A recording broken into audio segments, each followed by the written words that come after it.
anak dan bayi ini juga cukup banyak di rumah sakit ya. Contohnya pada kasus apa? Contohnya pada Contohnya kasus apa? Penyakit apa? Asma, Asma. bisa pneumonia ya, yang paling banyak tuh BP, bronchopneumonia itu biasanya banyak ya. Dan salah satu tindakannya adalah bisa kita lakukan nebulisasi. Tujuannya untuk apa sih nebulisasi? Untuk mengencerkan, Selain meringankan, mengurangi untuk selain mengencerkan mengurangi sesak, kenapa dia bisa sesak? karena ada yang Karena ada badan pada jalan nafas. hambatan apa di jalan nafas? Sekret. Oke, sekretnya kenapa? Kental. Sekretnya menumpuk, kental, tidak bisa dikeluarkan. Jadi nebulisasi ini adalah upaya yang kita lakukan untuk mengeluarkan sekret, membantu mengeluarkan sekret tadi yang tertahan lah ya, baik itu misalnya tadi bisa sekretnya kental gitu ya, bisa sekretnya mungkin banyak gitu. Jadi kita bantu dengan nebulisasi. Biasanya pada bayi dan anak tidak hanya nebulisasi saja ya, tetapi juga ada fisioterapi dada. Sudah belajar kan fisioterapi dada? Sudah. Ya, prinsipnya hampir sama. Nebulisasi juga sama, kamu di Kepda sudah dapat juga kan? Ya, nebulisasi juga sama prinsipnya ya, hanya yang membedakan pada bayi dan anak itu satu alatnya ya, kemudian obatnya, dosisnya itu yang membedakan ya. Tindakannya semuanya sama seperti kamu mau melakukan tindakan ke orang dewasa ya. Oke, yang pertama kita pastikan dulu kalau kalau pasien sesak berarti kan kita posisikan dulu ya. Nah, pada saat mau nebulisasi posisinya gimana? Semivolar. Bisa semivolar ya. Kalau anaknya bisa duduk, mau duduk boleh juga volar ya, posisi duduk atau posisi setengah duduk juga boleh, silahkan ya.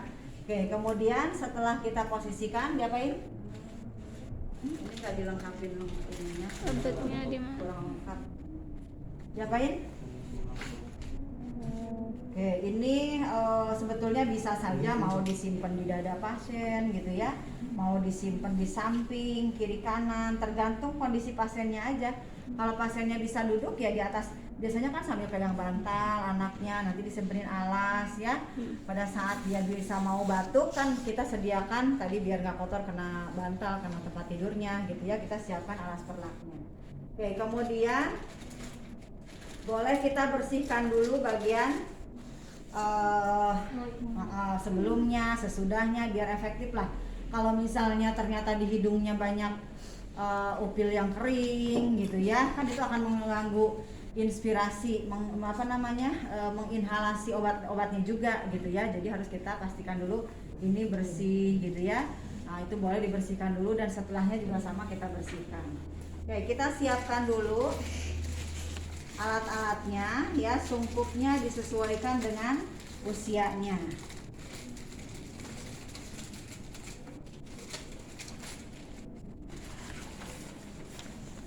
Ya, jadi kalau bayi kamu gunakan yang untuk usia bayi.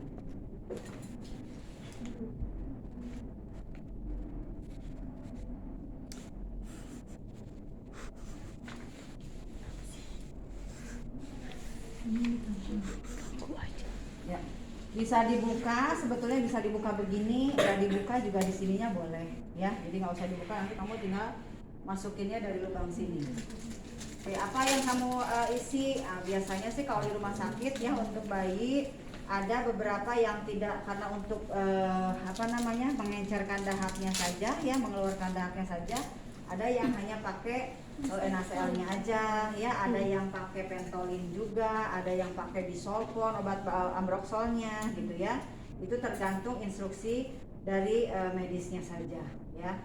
Nah, ini misalnya kita kasih 3 cc ya Aquabidesnya.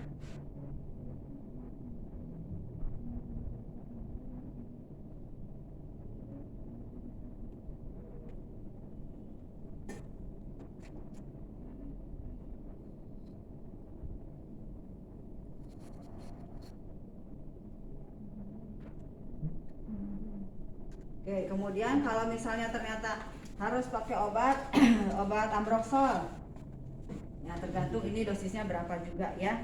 Nanti dokternya yang bilang. Kalau susah tadi boleh dibuka, kalau enggak boleh. 3, 4, 5, 6, 7, 8, 9, 10 ya, misalnya 10 tetes. Kemudian kalau misalnya diminta pakai pentolin juga, ini bisa kita buka ya. Nah, nanti ini juga sama tergantung dosisnya ya. Ini tuh isinya kalau tidak salah 2,5 mili. Nah ini tergantung, biasanya dokter mintanya berapa gitu ya. Apakah setengahnya atau mintanya satu ampul gitu ya. Nah itu tergantung dari instruksinya. Nah kalau misalnya diminta 1 ampul ya masukin aja semuanya. Kalau setengah ya kamu masukin kira-kira setengahnya. Ya tapi kalau kira-kira kalau mau dikesepuitin lebih pasti ya. Nah, misalnya ini setengahnya. Kemudian kita sambungkan dengan sungkupnya yang sesuai dengan usia. Nah, ya. Baru kemudian kita tes dulu.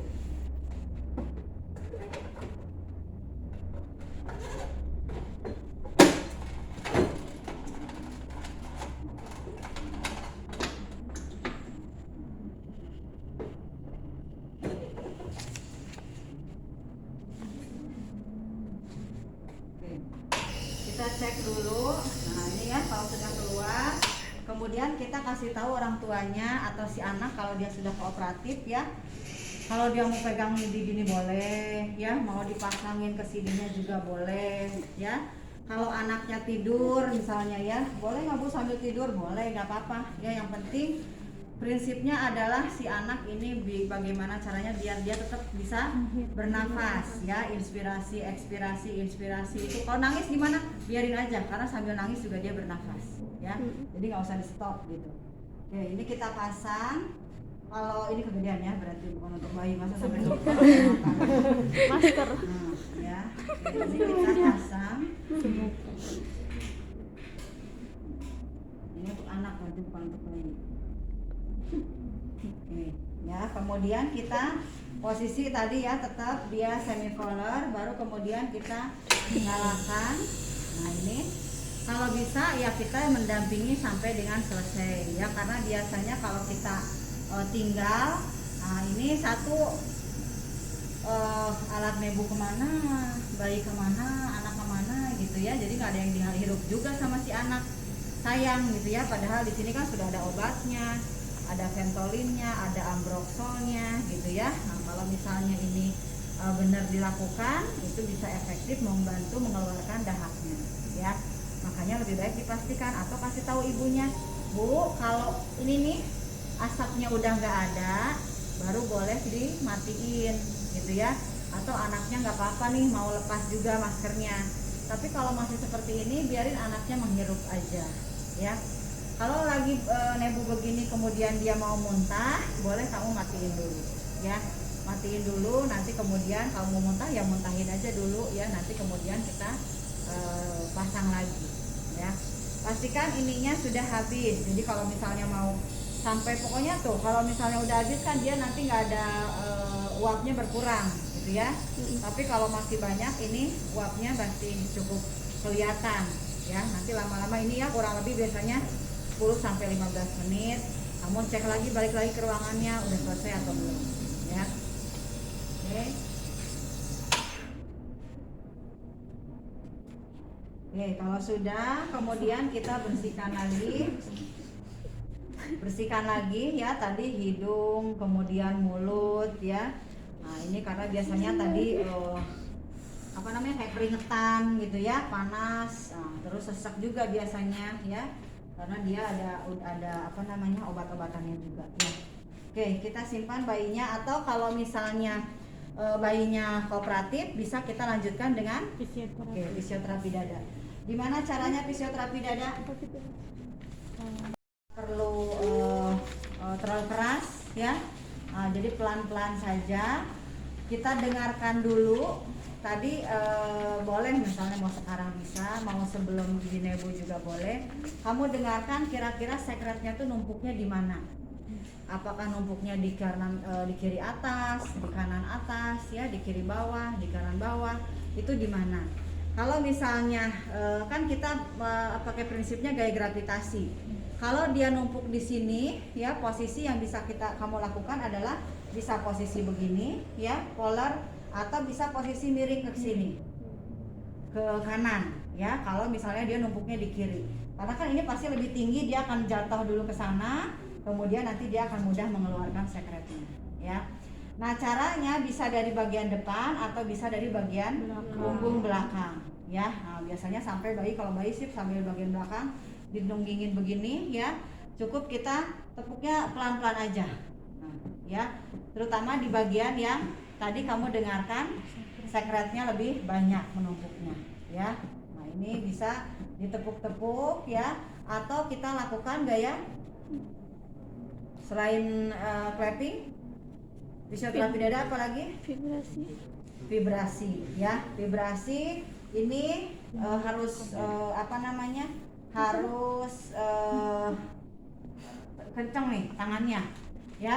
Jangan begini, kalau vibrasi begini agak kurang kuat, ya.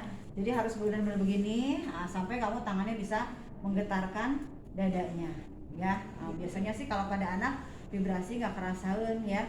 Jadi biasanya cukup hanya clapping aja begini, ya. Kemudian selain itu kita bisa batuk efektif, ya. Kalau anak sudah kooperatif, latih batuk efektif. Gimana caranya melatih batuk efektif? Oke, tarik nafas dari hidung, tahan dulu, 1, 2, 3, hembuskan, ya. Tarik nafas lagi dari hidung, 1, 2, 3, 4, 5, hembuskan. Tarik nafas lagi dari hidung, tahan, nanti saya suruh batukan, batuk, ya. Jadi silakan kamu mau 3 kali, mau 5 kali, ya, sampai si pasiennya juga merasa enak saja, ya. Biasanya gitu, tarik nafas, tahan, hembuskan, tarik nafas, tahan, berapa hitungan, hembuskan. Yang ketiga nanti tarik nafas, kemudian batukan, 1, 2, 3, batukan. Nah, nggak usah dihembusin lagi yang terakhir, ya, biar si dahaknya keluar. Kita sediakan bengkoknya, ya. Oke. Nebu ada yang bertanyakan? Ibu, terus kalau misalkan untuk bayi itu maksudnya kan kalau yang udah ngerti kan bisa tuh ketika kita suruh tarik nafas, batuk juga ngerti. Kalau misalkan bayi? Kalau bayi nggak usah. Nggak usah pakai batuk efektif, cukup clapping aja. Clapping aja. Nah, ya, clapping aja. Nanti kalau bayi juga sama, dia sekretnya tidak keluar kayak kita dahak, ngeluarin dari dahak, dari batuk, enggak. Biasanya kalau habis nebu, habis dikasih obat-obatan pengencer dahak, dia keluarnya ke bisa ke hidung, meler, atau ke feses, ya. Jadi nanti BAB-nya jadi kayak lendir gitu, ya. Bisa jadi seperti itu keluarnya. Jadi tidak harus keluarnya itu melalui batuk efektif, ya. Oke, yuk kita ke